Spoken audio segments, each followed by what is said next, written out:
Thank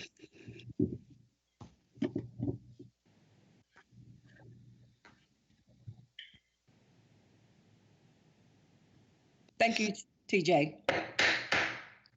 Good evening. We will call the June 16th, 2020 Douglas County Board of Commissioners meeting to order. And due to COVID-19 and the crisis, the Board of Commissioners meeting is being conducted again with the use of virtual technology and the guidelines under the Open Meeting Act, certainly under these emergency extenuating circumstances. Good evening to the citizens of Douglas County and also to the Board of Commissioners. Board of Commissioners, due to this unprecedented COVID-19 pandemic, there will be no public comment today. However, I do encourage our citizens to email you all or call the district commissioners or Mark Teal, who is the county administrator, or myself as the chairman of this county, and we will respectfully respond to you in the most expeditious manner. Board of Commissioners, I want to remind you about the Roberts Rule of Order today. Certainly, I would certainly welcome your comments and ask that you limit your responses to 3 minutes, and certainly give you an opportunity of 2 minutes for rebuttal. Clerk, I ask that you please help me keep time or assist me. And certainly, if we go over, just please allow the buzzer to remind us. That's a gentle reminder, okay? Today, we would start off with the invocation, and the invocation is being led by our own Fire Chief Scott Spencer. And Scott Spencer, if you could please render the invocation. And after the invocation, Board of Commissioners, I ask if you could just state the Pledge of Allegiance. Let us pray. Our gracious Heavenly Father, we thank you for all the blessings that you've given us. Lord, we thank you for blessing this country and this county and this state. Lord, I ask tonight as we go into this meeting that you bless our commissioners, that you give them clear minds to make decisions that will affect this county, and just to give them a sense of unity, Lord. We know that we are all God's children, and I just pray that we'll all be unified, Lord. We thank you for this county and what it means to each of us. We thank you for the citizens of this county. And now we just ask that you bless this meeting as we go into it, and that you guide our commissioners. And it's in your son's holy name we pray. Amen. Amen. Thank you so much. Board of Commissioners, please join me in the pledge to the flag. I pledge allegiance to the flag of the United States of America, and to the republic for which it stands, one nation, under God, indivisible, with liberty and justice for all. Thank you, Board of Commissioners. All right, we're going to move right into the approval of the minutes this evening. Board of Commissioners, you have the commission meeting minutes of June 2nd, 2020, and the work session minutes of June 1st, 2020, and the executive session minutes of June 1st, 2020. Are there any corrections, deletions, or additions that need to be made? No, ma'am. Okay, being none, the minutes stand approved as presented. We have new business tonight, Board of Commissioners. We have a total of 4 new business items, and we'll start with tab number 4. Tab number 4 is objection proposed annexation requested by the City of Douglasville for the tax parcels south of Arbor Place Mall. Board of Commissioners, do we have a motion to approve?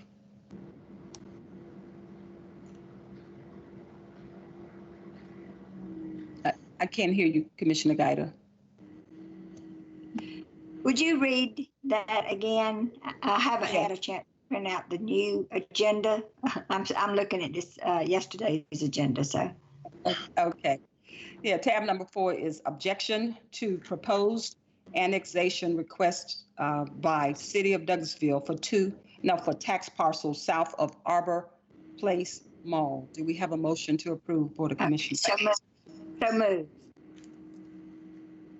Second. Okay, we have a motion and a second. We have a motion by Commissioner Guider and a second by Commissioner Carthen.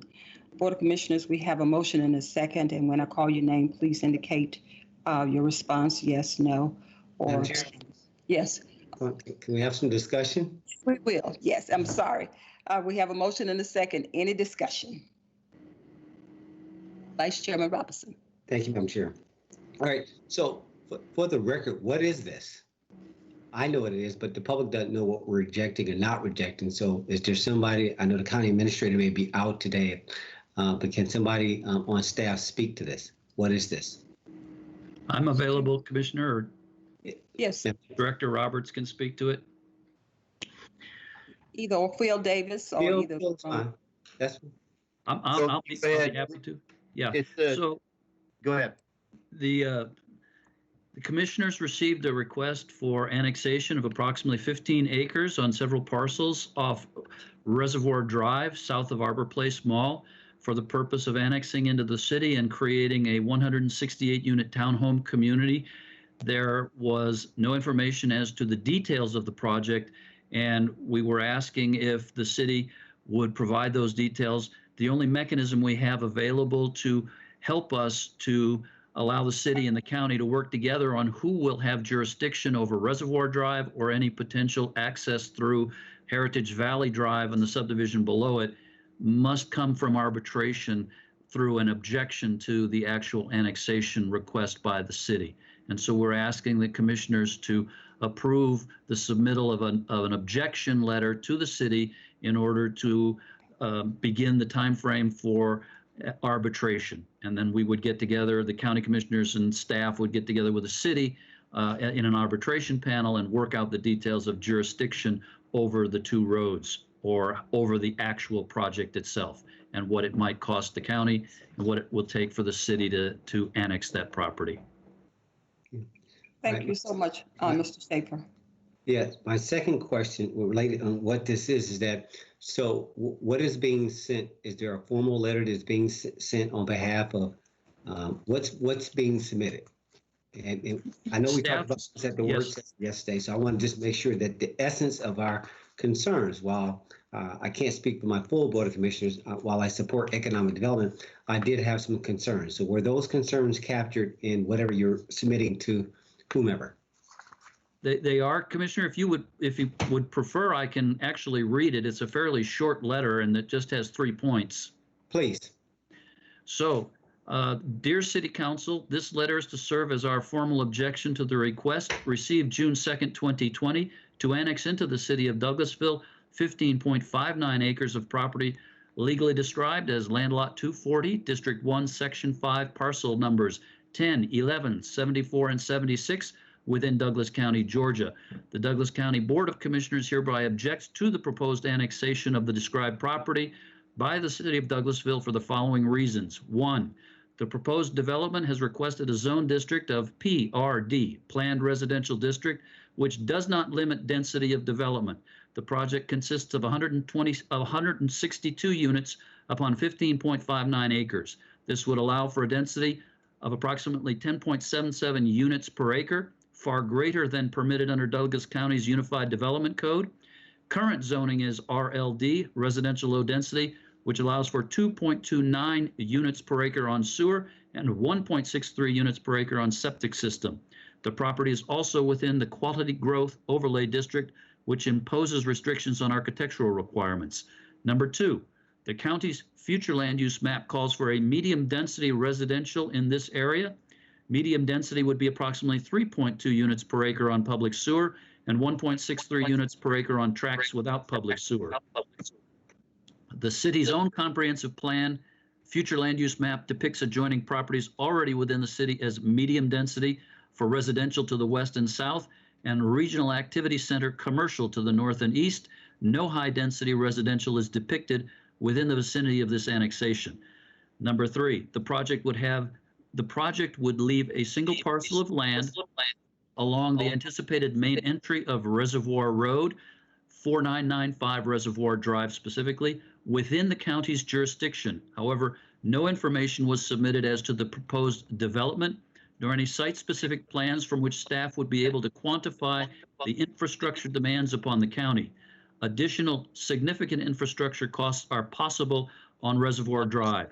And as a result of the potential for the ownership interest in the project, demolishing a home at 5088 Heritage Valley Drive, lot number 54, Heritage Valley subdivision, also owned by the applicant and still within the adjoining county jurisdiction, a connecting second right-of-way entry into the project via Heritage Valley Drive would be possible.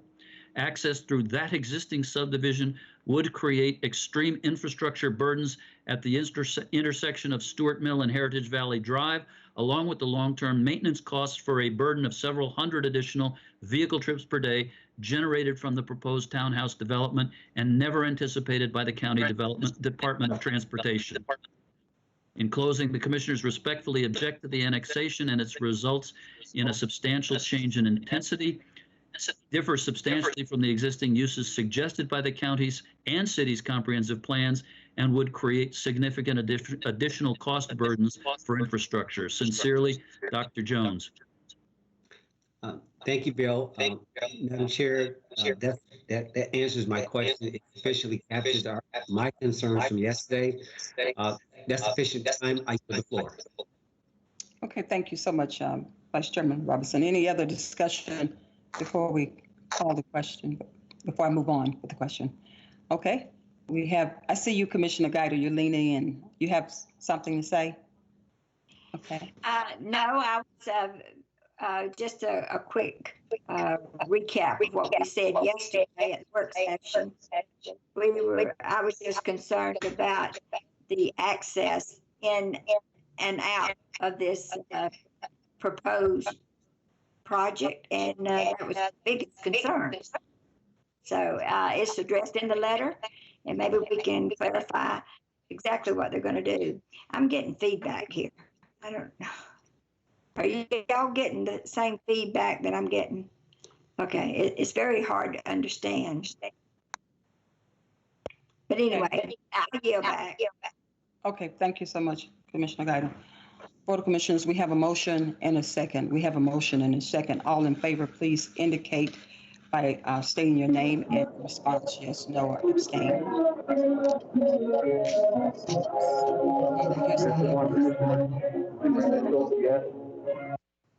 Okay. Board of Commissioners? Ann Jones Guider, District 4, yes. Okay, Tarenia Carthen, District 3, yes. okay, Kelly Robinson, District 2, yes. okay. Do we have Commissioner Mitchell on here? Okay, I said District 1, Commissioner. Can you hear me? I can hear you, but I hear a lot of music in the background, Commissioner. Now, can you repeat your response? Yes. I hear yes, okay. And then Dr. Ramona Jackson Jones, Commission Chairman, yes. So we have a 5-0 unanimous vote for the objection so we could get some further details about this project and certainly get some answers, particularly for District 4, which is this areas in District 4, which falls under Commissioner Guider, and then we'll go from there. So we have a 5-0 unanimous vote and the motion carries. Let's go on to tab number 5. Tab number 5 is reappointment of Helen Combs and Jerry Hurd and Colleen Baldwin in the Animal Control Advisory Board effective immediately. Board of Commissioners, do we have a motion to approve? So moved. Second. Second. We have a motion. Certainly, this motion was the so move again was by Commissioner Carthen. The second was by Vice Chairman Robinson. And then, okay, we have a motion and a second. Any discussion? We have a motion and a second. Please lead off by starting with your name. District 4, if you could start first and just work backwards. Just give us your response. Commissioner Guider? Commissioner Guider, yes. Okay. Commissioner Carthen, yes. Commissioner Robinson, Commissioner Mitchell, yes. Okay, and I heard Commissioner Mitchell and then Ramona Jackson Jones, yes. We have a 5-0 unanimous vote and the motion carries. Thank you, Commissioners. We're going to move on to tab number 6, appointment of Yvonne Days Coffey to the Family and Children's Services Board effective July 1st, 2020. Do we have a motion to approve? So moved. second. We have a motion and a second. Any discussion? We have a motion and a second. Please indicate by stating your first name, and we'll start with 4. Tonight, I'm going backwards. Just do something a little different and just work our way up from 4, 3, 2, 1. Commissioner Guider? Yes. Commissioner Carthen, yes. Commissioner Robinson, yes. Commissioner Mitchell, yes. Okay, Ramona Jackson Jones, yes. We have a 5-0 unanimous vote and the motion carries. All right, we're going to move on to number 7, appointment of Cynthia Rosenlib as resident commissioner and reappointment of Chris Collier to the Housing Authority Board effective July 3rd, 2020. Do we have a motion to approve? So moved. So moved. Commissioner Mitchell. Okay, Commissioner Mitchell, so moved. Second. Okay, we have a second by Commissioner Carthen. We have a motion and a second. Any discussion? We have a motion and a second. Please indicate, starting with District 4, what your response is. Ann Jones Goddard, yes. Commissioner Carthen, yes. Commissioner Kelly Robinson, yes. Commissioner Mitchell, yes. Okay, Ramona Jackson Jones, yes. We have a 5-0 unanimous vote and the motion carries. So we're going to move on to tab number 8, Commissioners. Reappointment of Janet Peterson Payne to the Library Board effective July 1st, 2020. Do we have a motion to approve? So moved. Second. Second. Okay. Okay, I heard Commissioner Carthen for the second first, Commissioner Mitchell. So there we go. We have the second by Commissioner Carthen. So moved was by Vice Chairman Robinson, Kelly Robinson. We have a motion and a second. Any discussion? We have a motion and a second. Please indicate by starting with District 4 tonight. Commissioner Carthen. Goddard, I mean, yes. Gotcha. Okay, Commissioner Carthen. Commissioner Carthen, yes. Commissioner Robinson, yes. Commissioner Mitchell, yes. Okay, Ramona Jackson Jones, yes. And we have a 5-0 unanimous vote and the motion carries. All right, thank you. We're going to move on to resolutions tonight. Board of Commissioners, certainly we have 2 pandemics going on in our country right now. COVID-19 is rampant. And then also we have another pandemic, which is related to police brutality and racism in our country.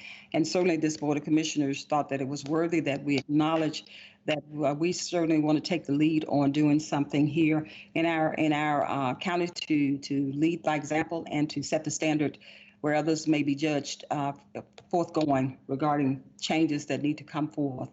Our own Commissioner Carthen, I commend her tonight for taking the lead on this resolution, and I'm certainly going to yield to her and ask if she read, when I read it off and then call for, I want you to read it first and then I'll call for a motion. Commissioner Carthen, would you please read the resolution to the public tonight? Sure. Thank you, Chairman Jones. You're welcome. This is the resolution against racism. Whereas the Douglas County Board of Commissioners is appalled and deeply concerned by the recent deaths of George Floyd, Breonna Taylor, Ahmaud Arbery, and countless other African Americans that have lost their lives to racial violence. And whereas the Douglas County Board of Commissioners grieves with the families and communities across the nation and calls for accountability of those who perpetuate violence and injustices under the badge of law and privilege. Is there an echo? Yeah. Yes. I hear some echoes. Board of Commissioners, everybody, if you could just mute your mic while Commissioner is talking, I'm gonna mute mine as well and see if that helps. And if you could start over, Commissioner Carthen. Okay. Okay. That's better. All right. I'll begin again. Whereas the Douglas County Board of Commissioners is appalled and deeply concerned by the recent deaths of George Floyd, Breonna Taylor, Ahmaud Arbery, and countless other African Americans that have lost their lives to racial violence. And whereas the Douglas County Board of Commissioners grieves with the families and communities across the nation and calls for accountability of those who perpetuate violence and injustices under the badge of law and privilege. And whereas racism is a social system with multiple layers, including individual and systematic racism that is internalized, institutionalized, and structuralized by powerful entities against a class of citizens based solely on the color of their skin. And whereas racism unfairly disadvantages specific individuals and communities, while unfairly giving advantages to other individuals and communities. And whereas racism causes persistent discrimination and disparate outcomes in many areas of life, including mental and physical health, housing, education, employment, entrepreneurship, and the criminal justice system. And whereas the Douglas County Board of Commissioners is committing to working against racism, ensuring the constitutional rights, dignity, humanity, and existence of every person who lives, works, and visits Douglas County. Now, therefore, be it resolved that the Douglas County Board of Commissioners will commit to continuing to enact policies that undo the effects of systematic racism in Douglas County, with efforts aimed at addressing and dismantling racism in delivery of human and social services, economic development, and public safety. Be it so resolved this 16th day of June, 2020. Thank you so much, Commissioner Carthen. Very well said, well spoken. Certainly, I echo everything you just said, and certainly justice must reign all over this nation for everyone. Board of Commissioners, you have heard the resolution. Do we have a motion to approve? So moved. Commissioner Mitchell. Second. We have a motion and a second. Any discussion? Vice Chairman Robinson. Yes. Thank you, Madam Chair. It should be acknowledged that this resolution was important. It's important not just because it's happening throughout the nation. It's important because it happens in our own backyard. It's something that we can't look at from behind an avatar or a Facebook or pretending like it doesn't happen here. I'm encouraged that my colleagues recognize and that the full board is standing here to let the public know that there is a recognition and admittance that there discrimination does occur. Prejudice does exist. Antagonistic actions against others that may not be the same does occur. It's not just a one-to-one. It's when social and political organizations enable or empower that and manifest that. It's not a moment in time. It is something that you're hearing the cry of citizens from close by and afar that acknowledges the fact that it's a cry against a system that says, well, I'm the same. Why are you oppressing? Well, it's not about the looting. Well, I'm contributing to society. I should be able to reach in and as well partake of societies equally. And so with this resolution, I stand something that, as I stated probably in times past, that, okay, this is what the struggle is about. There is inequity right here in our own backyard. It's an inequity that needs to be righted. It needs to be righted as soon as we can. You're not going to change a culture overnight, but you have to recognize and admit that there is an illness within ourselves that doesn't want to embrace and should embrace that we're all equal. And so with that being said, I'm just going to leave it at that and allow our actions to show as we address the practices and the policies within, because we always have to look within ourselves to begin to make the change. I yield the floor, Madam Chair. Thank you. Okay, thank you so much, Commissioner Robinson. Any other comment before I continue to call the question? All right. Yes. Commissioner Carthen, I see you leaning in. Yes. Yeah. When I decided that this Board of Commissioners should at least take the lead, like you said, and do the charge to stand boldly against racism, I thought about all of those families that were going through this now. I thought about those of us who have endured racism. I thought about, my grandmother, who I brought up on stage when I got, elected and sworn in, and how she just was so worried about me running for office in Douglas County because of the history of Douglas County. And she was just worried about her grandbaby. She didn't want anything to happen to me. And I remember specifically telling her, but Douglas County has changed. I told her that. I said, oh, Mama, Douglas County has changed. And she said, okay, baby.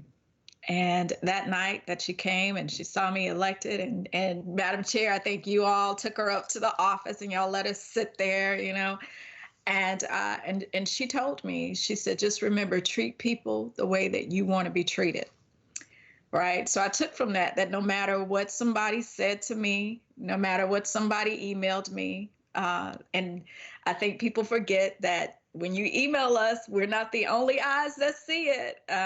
This is open record, so other people get to see it. Our assistants get to see it. And some of the comments that my assistant has said to me is like, wow, Commissioner Carthen, I didn't know people still talk like that. I didn't know people thought that way. We honestly have to check our biases. And it starts with us. It starts with us as the leaders, as the top lawmakers in Douglas County, at the top. If we do what's right, if we treat people with human dignity and kindness, if we don't, allow for the conversations to veer left, or for those people who come before us that want to do business in this county, that we don't show favoritism. If we do the necessary things to break down the structuralized prejudices, if we do it, then those who come after us, who work alongside us, and who are under this administration will start to stamp it out. They'll start to understand that we are not tolerating you giving a fair advantage to somebody else. So I pray that each and every one of us here in the Board of Commissioners, those that we appoint, those who serve at the pleasure of the board, those who we just appointed tonight to serve on committees and boards, I hope they understand that you represent us, you represent the best of us. And when you are making decisions on behalf of the citizens, you must do that fairly, you must do that equitably, and you must treat them the way that you would want somebody to treat you, your mother, your sister, and your brother. And with that, Madam Chair, I yield. Thank you so much, Commissioner Carthen. All right, any other comment? And if not, I'm gonna continue on with the questions. For the commissioners, we have a motion and a second. We have a motion and a second. Please, I'll start with District 4. Please provide your response, and then we will certainly wrap it up and go accordingly. Commissioner Guider. Commissioner Guider says yes. Okay. Commissioner Carthen, yes. Commissioner Kelly Robinson, District 2, yes. Commissioner Mitchell, District 1, yes. Okay. Chairman Dr. Ramona Jackson Jones, yes. Board of Commissioners, we have a 5-0 unanimous vote, and the motion carries. And good, it starts today.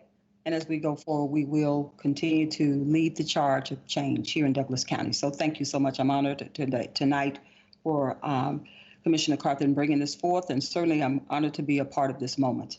We're going to move on to the next item on our resolutions. We have an approval of a resolution designating the intersection of Douglas Hill Road and Factory Shows Road as an all-way stop control intersection. Board of Commissioners, do we have a motion to approve? So moved. Second. We have certainly the so move was Commissioner Robinson, and the second was me, Chairman Dr. Ramona Jackson Jones. We have a motion and a second. Any discussion, Board of Commissioners? We have a motion and a second. All in favor, please indicate by stating your response, starting with District 4. Commissioner Guider, yes. Commissioner Robinson, District 2, yes. District 3, Commissioner Carthen, yes. District 1, Commissioner Henry Mitchell, yes. And Chairman Dr. Ramona Jackson Jones, yes. We have a 5-0 unanimous vote. All right, Vice Chair, I saw you. I like that. You kind of mixed it up a little bit for us. Thank you. Board of Commissioners, we have next our consent agenda. All items are subject to final legal review. Let's go with tab number 11, authorization to allocate additional 2016 SPLOST funds in the amount of $22,380.64 for streetlights on I-20 ramps at Chapel Hill Road, Highway 5, and Lee Road due to GDOT requirements. Tab number 12, authorization to accept a grant from the Criminal Justice Coordinating Council for the Felony Drug Court in the tentative amount of $549,458 for the 2021 budget year and authorize the chairman to sign all related documents. Tab number 13, approval of anticipated grant award for the misdemeanor state court DUI drug court program for the CJCC in the tentative amount of $95,754 for the fiscal year beginning July 1st, 2020 and ending July 30th, 2021, and have the chairman sign all related documents. Tab number 14, authorization to amend the budget and accept a grant award in the amount of $48,996 from the Council of Accountability Court judges for Family Treatment Court and authorize the chairman to sign all related documents. Tab number 15, authorization to accept the Bureau of Justice Assistance fiscal year 20 Coronavirus Emergency Supplemental Fund grant in the amount of $52,901 and authorize the chairman to sign all related documents. Tab number 16, authorization to accept the Keep America Beautiful CLPP, which is the Cigarette Litter Program grant in the amount of $20,000 and authorize the chairman to sign all related documents and amend the budget. Tab number 17, authorization to cancel the solicitation number 19016 for the request for qualifications for the web design and implementation for the Connect Douglas Transit Services and reject all proposals received as recommended by the Transportation Committee. Tab number 18, approval of the preliminary plat for Winchester Farms. Tab number 19, authorization to approve the Connect Douglas Transit Safety Plan, which is a Federal Transit Administration requirement, and authorize the chairman to sign all related documents. Tab number 20, authorization to approve the SFY 2021 Agent Services Contract with the Atlanta Regional Commission in the amount of $518,974.99, reimbursable amount of $48,061.22, and a local match of $35,913.77, and amend the budget and authorize the chairman to sign all related documents. Tab number 21, authorization to award a contract for construction of the Chestnut Log Middle School Sidewalk Project to the Prime Foundation LLC in the amount of $275,862.29 to be funded from the 2016 SPLOST funds as recommended by the Transportation Committee and authorize the chairman to sign all related documents. Tab number 22, authorization to award a contract to the Corbett Group LLC in the amount of $363,846.75 for the construction of the Turner Hill Middle School Sidewalk Project to be funded from 2016 SPLOST as recommended by the Transportation Committee and authorize the chairman to sign all related documents. Tab number 23, authorization to award a contract in the amount of $1,356,815.35 to Baldwin Paving Company Incorporation for milling and patching of various roads in connection with the 2020 LMIG / SPLOST road resurfacing program as recommended by the Transportation Committee and authorize the chairman to sign all related documents. Tab number 24, authorization to approve a supplemental agreement number 2 with the Corbett Group in connection with construction of the Whitestone Culvert Project, which will reduce the contract amount by $123,955.46 as recommended by the Transportation Committee and authorize the chairman to sign all related documents. Tab number 25, authorization to approve supplemental agreement number 1 in the amount of $150,000 with Southeastern Engineering Incorporation for design changes to the Chapel Hill Road intersection and widening project to be funded through the 2016 SPLOST funds and authorize the chairman to sign all related documents. Tab number 26, authorization to advertise for a public hearing for the purpose of amending Code Section 1474, speed limits to reduce the speed limits on Riverside Parkway and State Route 92 and 154 and 166, and authorize application for amendment to the county's radar permit to allow enforcement and authorize the chairman to sign all related documents. And Board of Commissioners, last but not least, is tab number 27, authorization to advertise for a public hearing for a new ordinance regarding hazardous pay. Board of Commissioners, you have heard the consent agenda. Do we have a motion to approve? So moved. Second. Okay, we have a motion and a second. Any discussion on any particular item or number? Okay, Vice Chairman Robinson, I hear you. Thank you, Yes. Madam Chair. Mhm. I need Director Valentine. And can we Direct- kill the feedback? Okay, and I'm going to cut my mic off. Director Valentine, if you could come forth. Yes, I'm here, Madam Sorry. Chair. Director Valentine, two of them. We're going to talk about number 23 and number 26. Let's take them in reverse order. Let's talk about specifically Riverside Street, what is speed limit ordinance. Can we talk about that real quickly? Yes, certainly. By way of background, we had a project. Well, we certainly have had complaints, issues over the years regarding speeding along Riverside and State Route 92 and other places as well. And we have a sidewalk project as well in front of the high school that prompted us to ask for a speed reduction in that area and on State Route 92. We had very extensive discussion with the Georgia Department of Transportation because although the county commission can change the speed limit on any road at any point, at any time, you certainly have the authority to do that. The enforcement by way of radar can only be done through the appropriate radar permit being granted. And as part of that process, the Georgia Department of Transportation weighs in and they can either approve or deny that speed limit.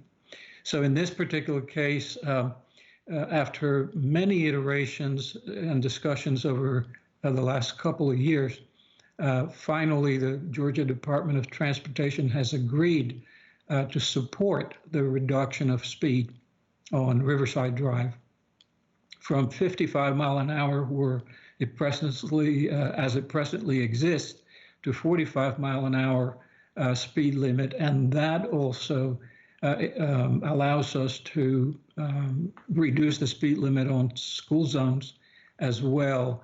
Along State Route 92, because both State Route 92 within the county and the city and Riverside will go to 45 mile an hour maximum speed. Yeah. All right, so this is something that obviously, to your point, citizens have talked about in times past. It's something that came to Madam Chair's and our attention out of tributary. Citizens were complaining at the beginning of this year. In January, they came forth and met with us, showed us plenty of pictures of accidents and things of that nature, which is when Riverside was cut, it really wasn't originally designed to be a cut through, right? It just was, it's supposed to be a master plan community before obviously the collapse of obviously the Great Recession. That whole area is supposed to be just one master tributary. If you ever saw the actual master plan, it's supposed to be, before Tyler Perry, it's supposed to be this huge master plan, golf courses all along there. And obviously, all bets are off, obviously, with the mortgage meltdown. And so, but you had this road that was cut through there. And it's become more of a commercial residential. And we began to sort of salvage the moment by blending both commercial and residential. Both county and city participated in that. But we've got this speed that's coming in through there. And as you know, we're if you want to say that area sits on top of a hill. And at the highest point, you actually could see the city of Atlanta. But going down Riverside, it is straight downhill and you're flying. And it's one of those where, there are residents that are trying to pull out, and those trucks and stuff, it's too fast. So I always go back to, but who designed this? Who thought of this? Who was the architect that did not see the bigger picture of the need to do this? So this is sort of a retro action. I believe that not only just this, but also obviously up there in 166 and 92, the Anawake community. Again, one more time. Though that street has been there a long time. So I used to cut through to West Georgia, cutting up through Post Road and going all the way to Carrollton. I get that area. Still, it's too much traffic, too much speed from to be cutting through our county. I mean, so what you're having is people are just cutting through, right? A lot of it is not necessarily our residents. Some of them are, but they're just cutting through. They're finding ways of passages. So I think from an operational safety perspective, this is necessary. I know this is a step in the process, but I just want to highlight that the citizens know we heard you. It didn't take long for us to move on this, and we collectively agree with that. So I just wanted to acknowledge that, Madam Chair. I thank your administration for responding to that. So that's that on that one. All right, I got to keep moving, Gail, because I got another one to get out this thing. Certainly. Second one is in reverse, I think, number 23. All right. So this is dealing with LMIG. Yes, that one, there are two components to the project. The LMIG program, of course, is the resurfacing program that we normally apply for every year through the Georgia Department of Transportation. There is a formula by which they award the funds, and the county has to also have matching funds towards the project. This year, because of the funding that was allocated by GDOT and the fact that we do not have a substantial amount of local funds through the SPLOST program to do a larger project, we are essentially handling the LMIG roads, which are residential, mostly residential in nature, subdivision streets. And the component where the road is overlaid, the laying of the pavement, it is going to be done by in-house forces. We have the capability to do that. However, to maximize the number of miles that we can do, the number of roads that we can do, we are bidding out the work that we cannot do in-house. And the work that we do not have the capability, the equipment to do is the milling of the roads. Now, historically, a lot of places, not just Douglas County, but a lot of counties have done resurfacing, meaning putting a new surface on the pavement. But when you have roads that have not been attended to for a while, that are in need of maintenance already, that are cracked and deteriorated, you have to prepare those bases, those pavements to receive the overlay. Otherwise, whatever you put on top is going to be showing, reflecting through, deteriorating and falling apart in a few years. So it's kind of wasting a lot of effort. So we've taken a different tack to resurfacing now, where before we put a new surface on the road, we make sure we go through and we do the patching that's necessary, and we do the milling that is necessary, so that when we put a new surface on, it's going to be a much more durable surface. And so that component, this particular contract is to do that. The contractor has the equipment to do that type of work, and the deep patching that is done with a milling machine. And so with that work done under contract, and we will follow right behind and begin the pavement again on surfaces that have been repaired and prepped to get a new overlay. Okay, that's sufficient enough. I got to keep this moving. That clock is ticking. So make my statement, and I'm going to get out. Again, this is tied to our LMIG, our annual resurfacing. And I heard you state that this is primarily residential. Over the past 3 months and listening to citizens, their number one priority beyond just congestion is, while we appreciate that you guys are resurfacing those major collector roads and those major streets, what about our subdivisions, right? We had this conversation earlier, so obviously in our transportation committee, but it begets, it's appropriate to bring it forward. This says that, confirm for me, there's 700 center miles, basically. Is that correct, Miguel? That is correct. Slightly more than that. 700 for the sake of this conversation. 700, take the dirt roads and everything, 700, center miles. And you do what, about 10 miles a year? That's correct. All right, so 10 years. So 700 miles divided by 10, it's 70 years. It would take us 70 years to resurface every road in this county. Now, the question becomes, we recognize that some of you have let us know, I've been in my house 20 years, Graythorne and people in Mount Vernon. I've been in my house for 30 years. I've been in a house for 40 years, and I've never had my road resurfaced. Now, what does that say about the priorities? I mean, not one time, not since the development was built, right? But look at the money that would take to resurface all this. We did a calculation. Miguel, again, I'm somewhere around $150 million, and your number was what? To Close resurface to every road? 200 million. 200 million. So 150 million for the citizens that are just new to this is probably the equivalent of what we paid to build our jail. All right, so, you know, all money in, including land, we could have resurfaced every road in this county for the equivalent of that one building. All right, so it's a balancing act. So for a penny, we could have resurfaced everybody's road, everybody's cul-de-sac, but it was about the priorities. It's time to get to work.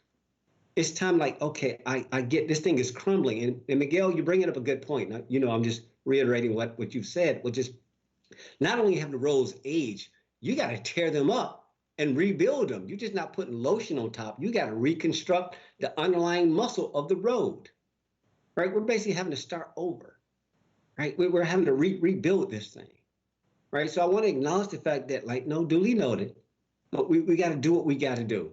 Citizens deserve what they deserve. Like, it's great that y'all are resurfacing Thornton Road and Highway 5 and all this, but what about my cul-de-sac? I mean, when I come out my garage, when I pull out, I want to have a smooth ride too to the major street. And you've been heard, citizens. I just had to drive this home because this is something that, like, man, there was no real maintenance done.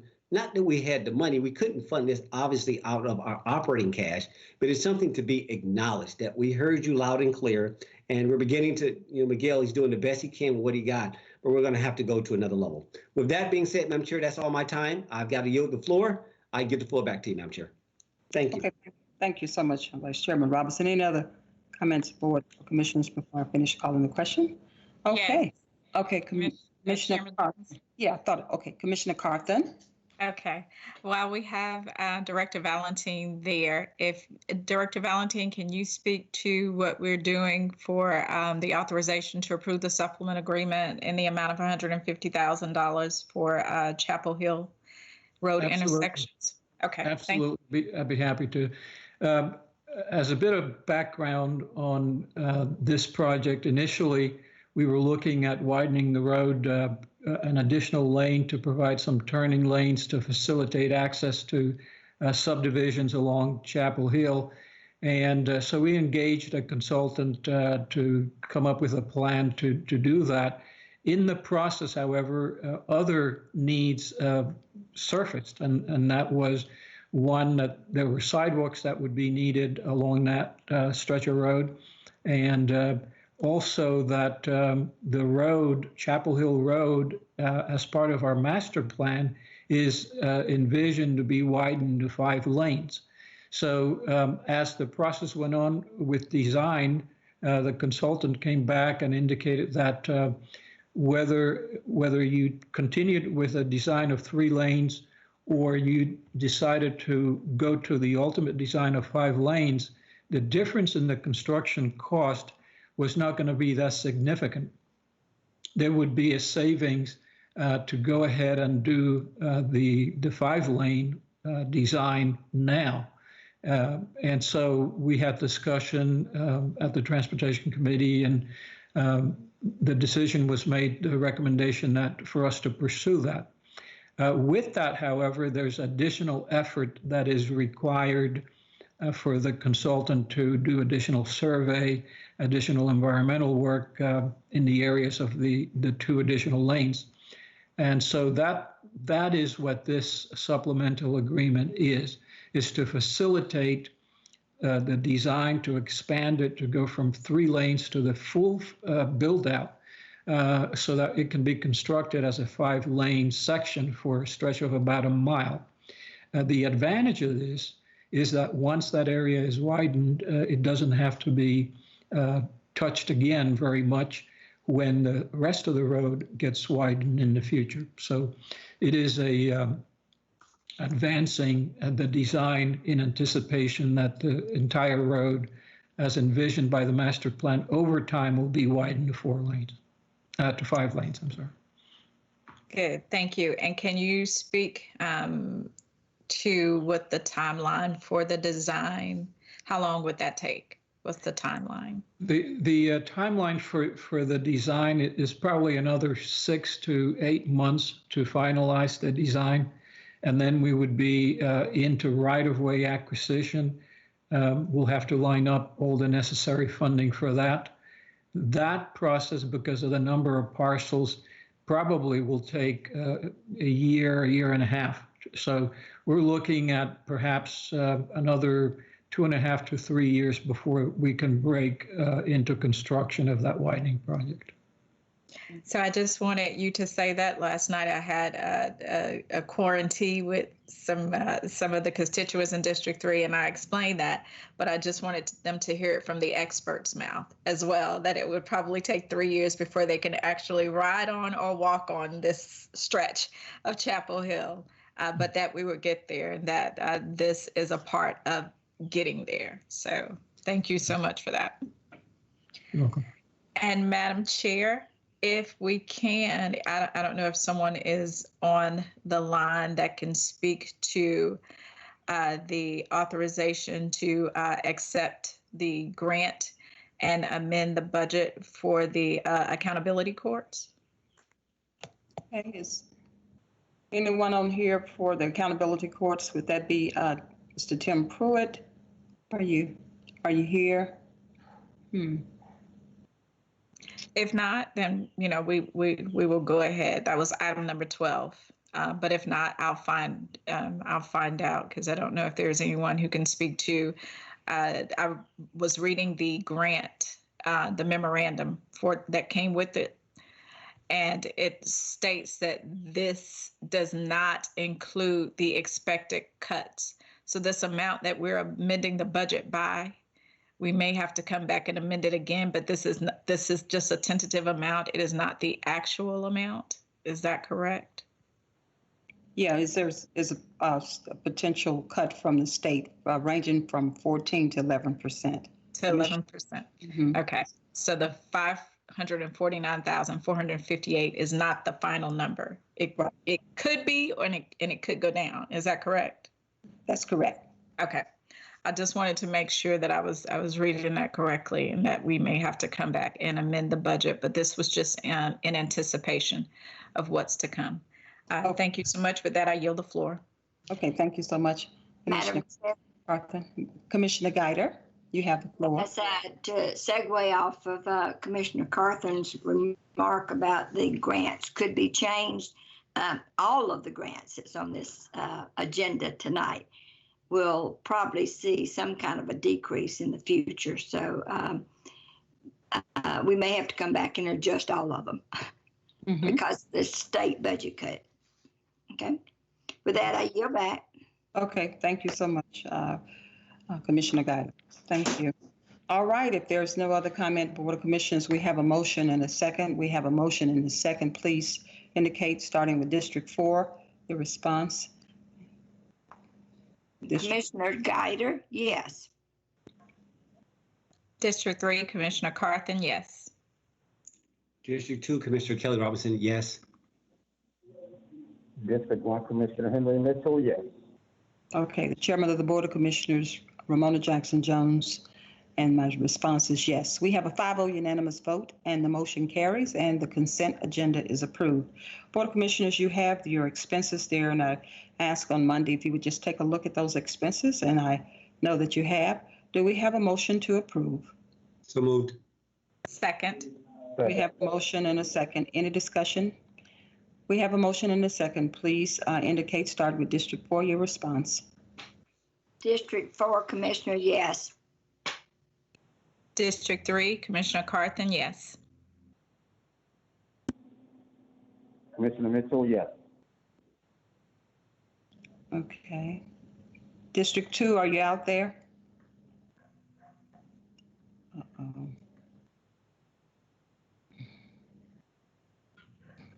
Chairman Dr. Ramona Jackson Jones, yes, and I'm waiting on Commissioner Robinson. I'm not sure if he fell off or. I think he may have fallen off, Chairman. Okay. I don't see him on here. Clerk, I'll give you a second to see if we can get him on. Bring him back on. Yes, ma'am. This is Ruben Tillman, LA. I'm working on it right now. I don't know what happened, but we'll get it fixed. Okay, thank you.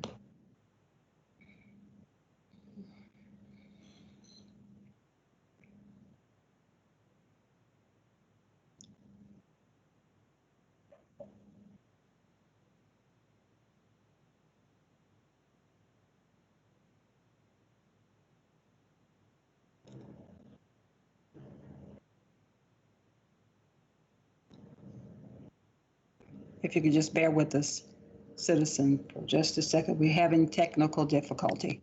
Okay. Madam Chair, this is Ruben Tillman, LA again. I have Vice Chair Robinson on speaker here. Okay. Vice Chairman Robinson, I was waiting on your response for this approval of expenses. What is your response for District 2? Yep, Kelly Robinson, District 2, votes yes. Okay, we have a 5-0 unanimous vote and the motion carries. Do you have that, clerk? Did you get that information, clerk Lisa? Yes, ma'am, I have it. Okay, just want to make sure so we can move on. All right, thank you. I'm going to render our announcements tonight, Board of Commissioners, but before I start the announcements, are there any announcements from our Board of Commissioners tonight? Yes. I don't know if Commissioner Mitchell is still on, if he wants me to do it, or if he can do it because he has the radio voice. But if not, I just wanted to invite all of the citizens out on July 3rd. Commissioner Mitchell and myself will be honoring our nation's veterans by doing a free food giveaway and safety kit donation. We will be at the American Legion Post 145, and that's at 13141 Veterans Highway here in Douglasville. And it starts at 2 p.m. We will be giving away food and hand sanitizer and masks and those types of things to help make sure that the citizens are safe come this 4th of July. And we want to salute and celebrate those men and women such as yourself and my hubby who have served this county and this nation. Just want to honor them. So we wanted to invite the entire community out. This is a first come, first serve event. And if you stay in your cars and wear your mask, we will come and we will serve you. So I hope everybody can join us on Friday, July 3rd, 2:00 at the American Legion Post. All right. Thank you, Madam Chair. All right. Thank you so much, Commissioner Carthen. Any other announcements from the board? All right. Well, I'll proceed on with 2. We have 2 tonight. Rick Martin is standing and carrying my voice on the steps of the Douglasville Police Department, a rally for peace, justice, and accountability and unity tonight, and it's located at 2083 Fairburn Road. And Chief Gary Sparks and Sheriff Tim Pounds will be speaking, and they probably are speaking now as I speak, and certainly time permitting, they will allow other law enforcement agencies and also community leaders to speak tonight. The purpose of this meeting is for Chief Sparks want to make it very clear, make a clear statement that he believes in justice and accountability, and that he and his administration does not condone improper, illegal behaviors from our law enforcement officers. And I'm quite sure Sheriff Pounds echoes that as well. There will be a brief reception this evening, so if the citizens, if you have time after our meeting, certainly you feel free to drop by. Last but not least, our announcement is in accordance with Governor Kemp's most recent executive order. Many of the area's hot attractions are opening back up in the public. Six Flags Over Georgia, the thrill capital of the South, recently announced plans to open June 15th. All summer, fun seekers can ride the Connect Douglas Route 40 to Six Flags Over Georgia in the morning and spend a day of excitement, then return to Douglasville. The most convenient location to board the Route 40 bus is the Transportation Center at 8800 Doris Road, Douglasville, Georgia. Parents, children, and the park goers can also skip the hassle of parking, park free at the Douglas County Transportation Center. So, Board of Commissioners, that's part of our announcement, and certainly I would certainly like to just speak to the citizens before we end our meeting. Citizens, COVID-19 is still ever present in our county. Again, always reiterated that this is a marathon and not a sprint. I just want to remind you that certainly we have free testing located at our Douglas Public Health Department on Selman Drive, right across from our library on Selman Drive. So the testing is rendered from 9 a.m. to 11 a.m., certainly because our numbers in terms of testing have declined. We were at Hunter Park, but we've been testing, but we're noticing that the trend is trending down, and we don't have a lot of people coming, but of course we're still providing testing. So I just wanted to make sure that the public is aware of that. Right today, our board citizens, we have 669 citizens who have tested positive for COVID-19 in Douglas County, and we have 32 citizens who have unfortunately died, and my heartfelt condolences go out to our family, to the family members, and certainly to our honorable citizens. Governor Kemp's new orders yields and certainly some new openings of areas here in Douglas County and all over Georgia. And certainly he's taking the phased approach, and just wanted to mention, if I have our director of our transportation center on here, just wanted him to share with the citizens that our transportation center will be opening on very soon. Are you here, Director Watson? Are you on the line? I'm here, yes, ma'am. Could you please announce to the citizens about our transportation center? And we will, citizens, I have a press release that's coming out, and then I have two other areas that I'll be talking about shortly after Director Watson present. Yes, ma'am. The Connect Douglas staff is excited that we'll be opening up the Douglas County Transportation Center this coming Monday, June the 22nd. To begin with, our hours of operation will be 8 a.m. To 5 p.m. We will have full staff there to serve the public. We'll take all the precautions that have been issued by CDC, Douglas County, and other agencies. We're going to keep the public safe, and we're hoping that everybody who has been participating in our programs will be able to come by and see us and resume business as usual.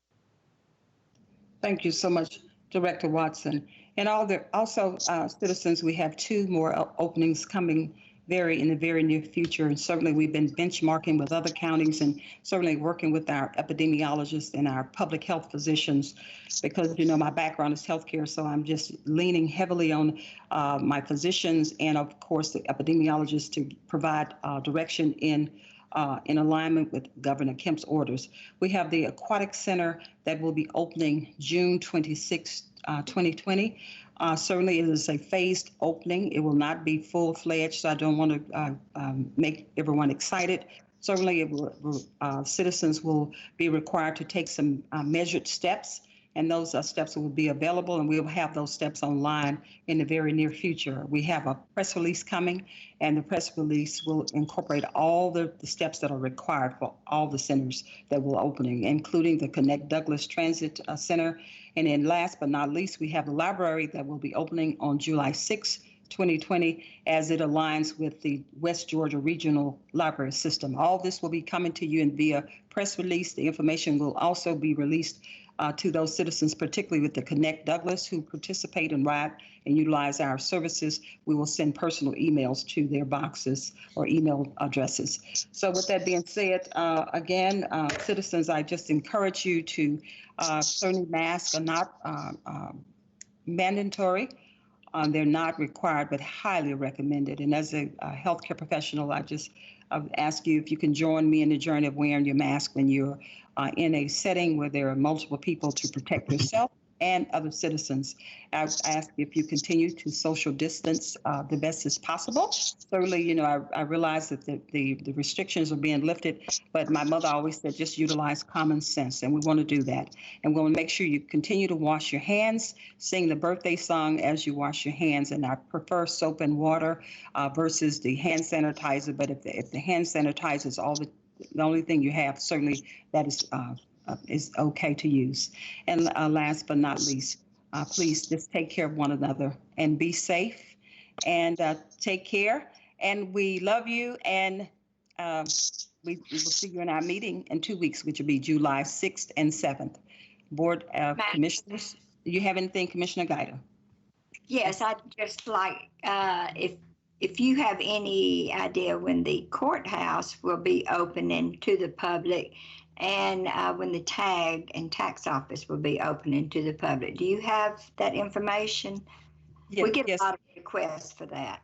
Yes, the tax and tag office opened this past Monday, and the tax commissioner ran, I guess, advertisement in the newspaper.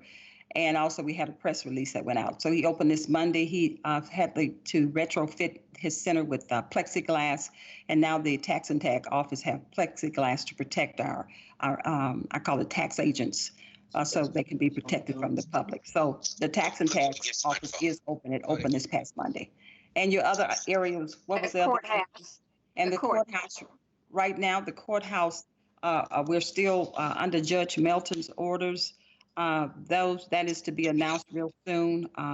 Certainly, I'm waiting on Judge Emerson to give me just a brief update. So I hate to announce that at this time. But the courthouse, if citizens come through, the courts have always remained open. We do have masks available if they come in, perhaps, but we do ask if they bring their own mask. It is a requirement for a mask to be one of the courthouses at all times. As far as the operations, and I know that you may be inquiring, we will continue to telecommute as much as possible. We have a hybrid system. We have some employees are working in the courthouse and some are telecommuting. The goal still is to utilize those phased measured steps. And we are in alignment with the governor's orders. We will not go full-fledged with the workspace. Some companies, such as Twitter, will no longer ever come back to the office again as a result of COVID-19. They're continuing to telecommute. But right now we have a hybrid system. It seems to be working very well, and we are providing the same level of service. But the Board of Commissioners will be coming back for our first in-house, or should I say in-person meeting on July 20th for our work session and July 21st for our Board of Commissioners meeting. And both meetings will be held in Citizen Hall, so that will allow us to spread out and, certainly take advantage of social distancing. I hope I answered your question, and I hope I provided. Yes, thank you. Okay, and I hope I provided insight to the citizens of Douglas County. With that being said, if there's nothing else to come before this board, did I hear someone? Yeah, Madam Chairman, Commissioner Robinson. Yes, Commissioner Robinson. Yes, I hear you now. One quick question, since you're on such a roll dealing with parks. Citizens have been asking, when is programming going to come back? Are we going to be able to play football during the summer? School is out. How are we handling, parks in general and programming associated with that? Gary Dukes, who's our Director of Parks and Recreation, and Mark Teal, we are certainly working directly with our Public Health Department on the associations of baseball and footballs and those programs, and we should be making an announcement real soon. So that is to be determined, Commissioner. We're still romancing that project right now. We're just not ready to put everybody together that close in playing football because of the contact, but it's coming very soon, sooner than later, because of the governor's measured phase approach, and it's time. So you will hear something I will provide in our next meeting, which is coming up July 6th and 7th. I will make an announcement to the public at that time. Excellent. Thank you, Madam Chair. Okay. All right. If there's nothing else to come before this board, this meeting is adjourned, and thank you, and good night.